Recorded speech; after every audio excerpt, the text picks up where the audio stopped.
please visit LibriVox.org. Recording by Scott Robbins. 800 Leagues on the Amazon by Jules Verne. Part 2. The Cryptogram. Chapter 13. Is it a matter of figures? It was 7 o'clock in the evening. Judge Jarriquez had all the time been absorbed in working at the puzzle, and was no further advanced, and had forgotten the time of repast and the time of repose, when there came a knock at his study door. It was time. An hour later, and all the cerebral substance of the vexed magistrate would certainly have evaporated under the intense heat into which he had worked his head. At the order to enter, which was given in an impatient tone, the door opened, and Manuel presented himself. The young doctor had left his friends on board the jangada, and worked on the indecipherable document, and had come to see Judge Jarriquez. He was anxious to know if he had been fortunate in his researches. He had come to ask if he had at length discovered the system on which the cryptogram had been written. The magistrate was not sorry to see Manuel come in. He was in that state of excitement that solitude was exasperating to him. He wanted someone to speak to, someone as anxious to penetrate the mystery as he was.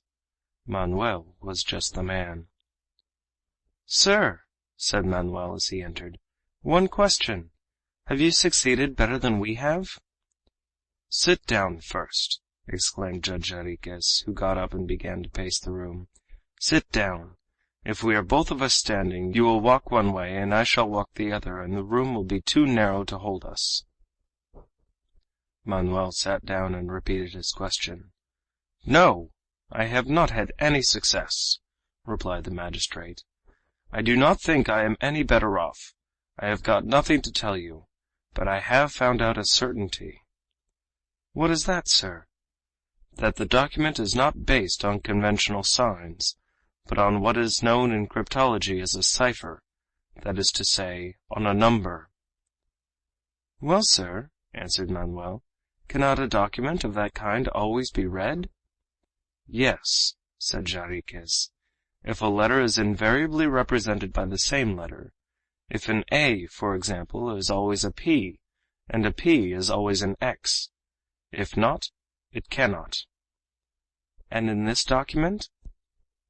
"In this document the value of the letter changes with the arbitrarily selected cipher which necessitates it. So a B will in one place be represented by a K, which will later on become a Z, later on a U, or an N, or an F, or any other letter." "And then?"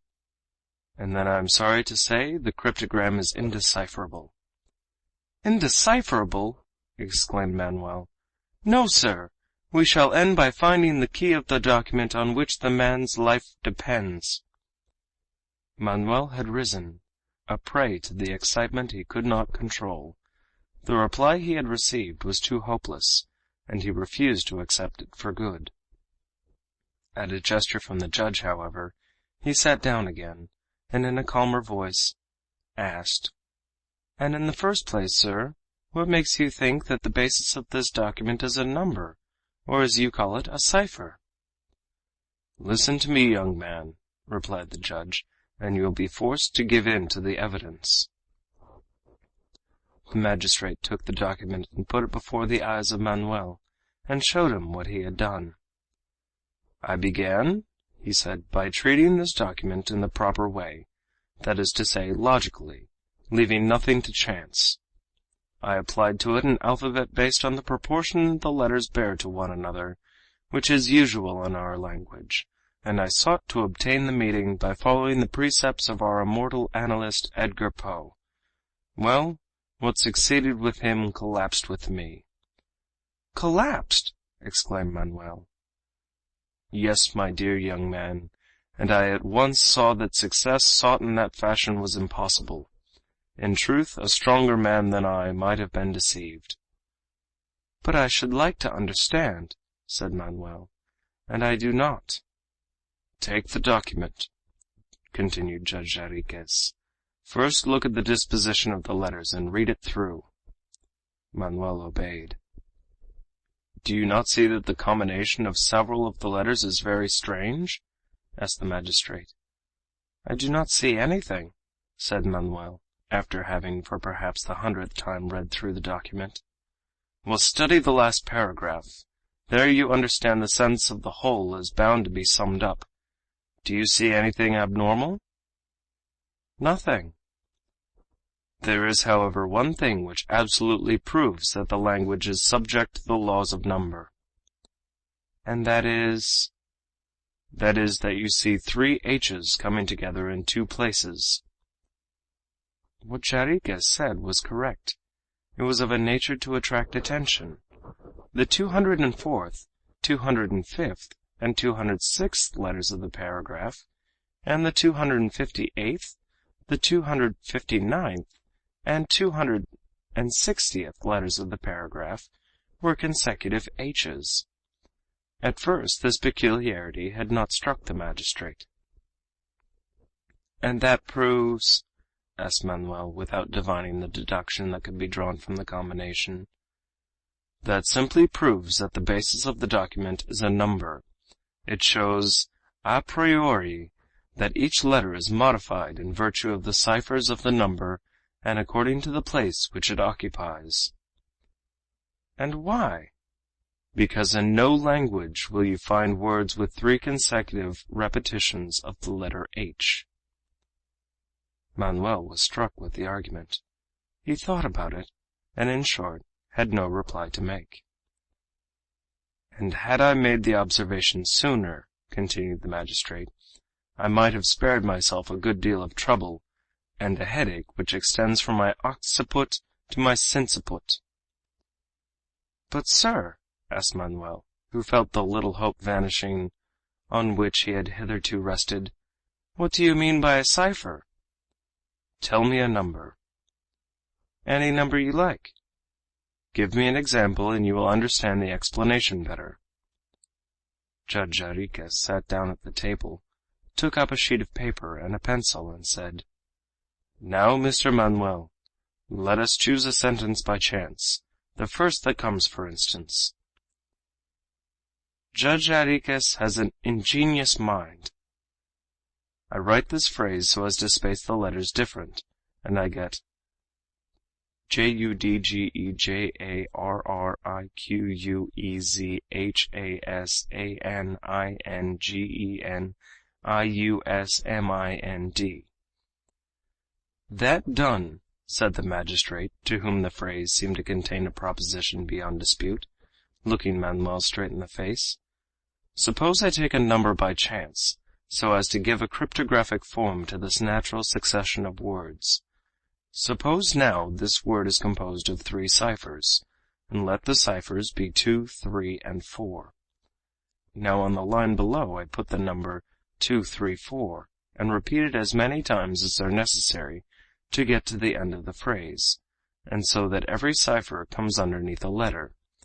This is what we get: J2, U3, D4, G2, E3, J4, A2, R3, R4, I2, Q3, U4, E2, Z3, H4, A2, S3, A4, N2, I3, N4, G2, E3, N4, I2, O3, U4, S2, M3, I4, N2, D3.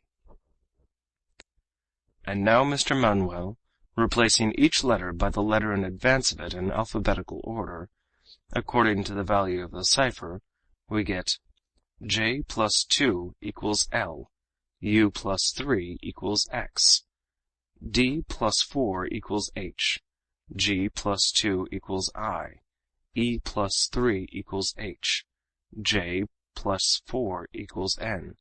A plus 2 equals C. R plus 3 equals U. R plus 4 equals V.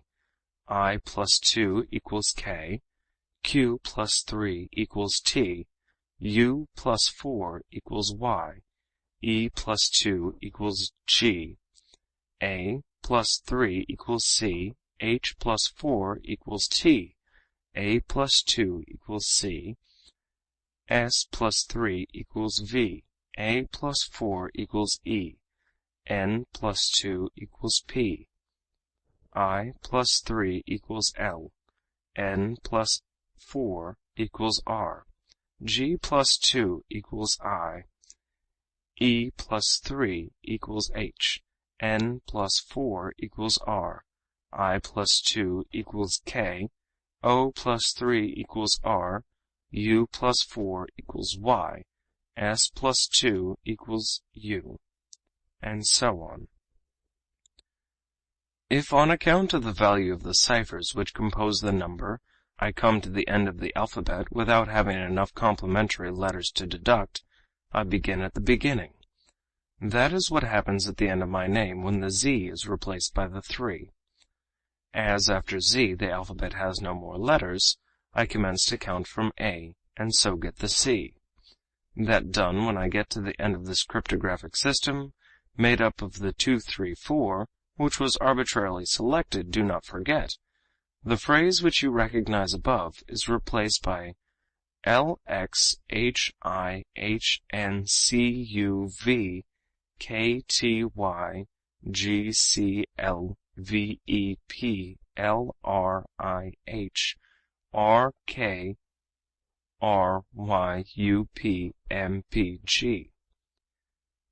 And now, young man, just look at it. And do you not think it is very much like what is in the document? Well, what is the consequence? Why, that the signification of the letters depends on a cipher which chance puts beneath them, and the cryptographic letter which answers to a true one is not always the same.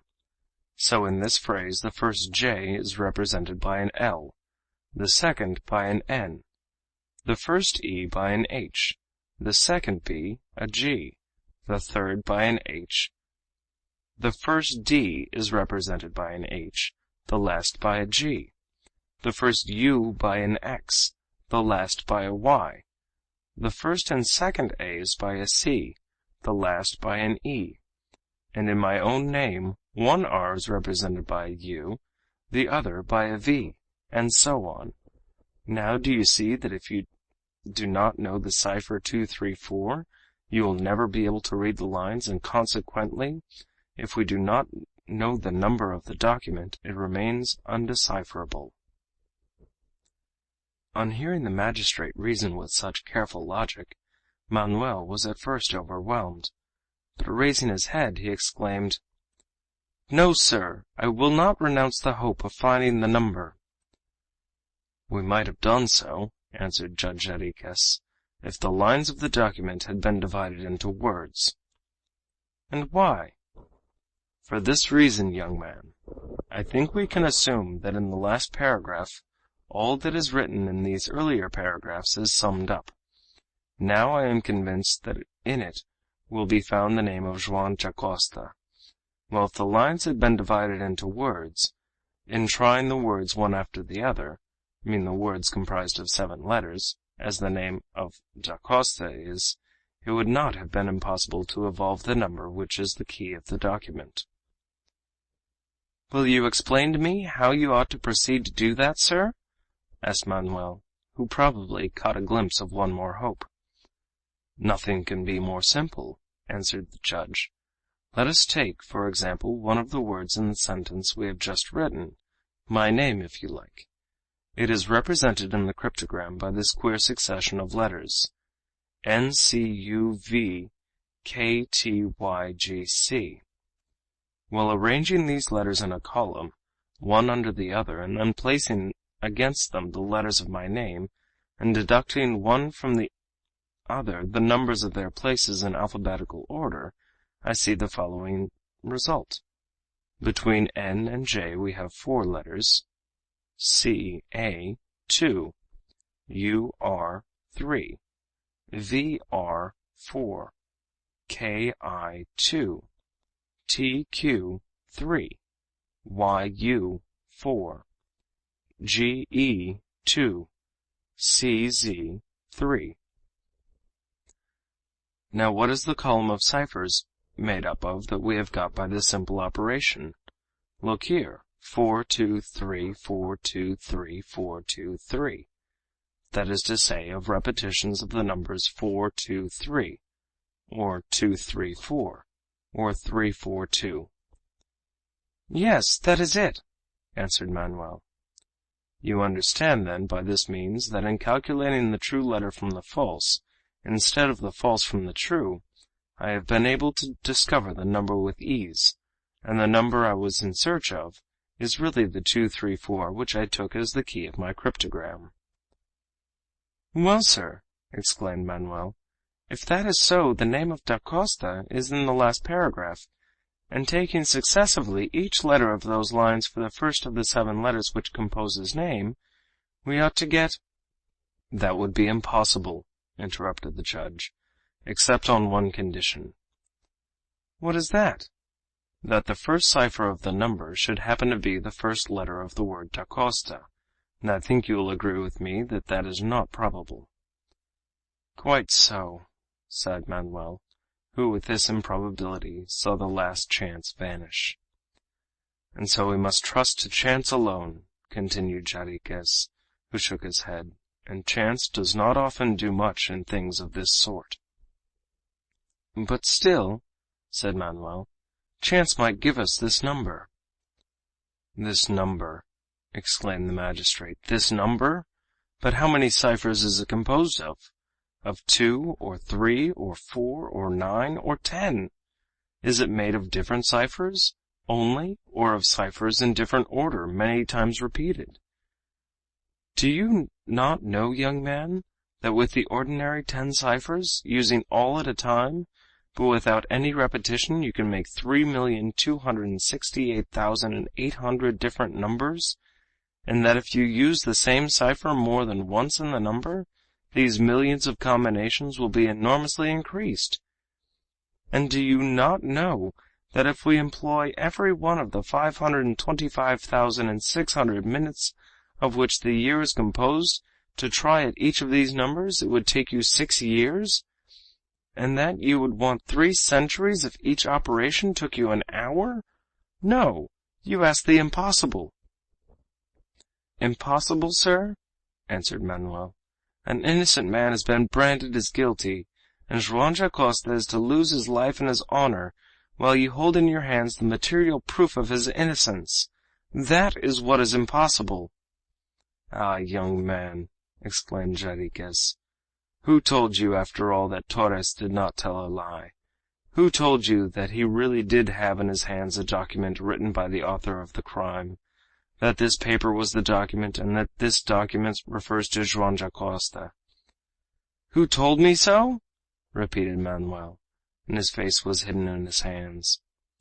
In fact, nothing could prove for certain that the document had anything to do with the affair in the Diamond Province. There was, in fact, nothing to show that it was not utterly devoid of meaning, and that it had been imagined by Torres himself, who was as capable of selling a false thing as a true one. It does not matter, Manuel, continued the judge, rising. It does not matter. Whatever it may be to which the document refers, I have not yet given up discovering the cipher. After all, it is worth more than a logogryph or a rebus. At these words, Manuel rose, shook hands with the magistrate, and returned to the jangada, feeling more hopeless when he went back than when he set out. End of chapter 13. Is it a matter of figures? Recording by Scott Robbins.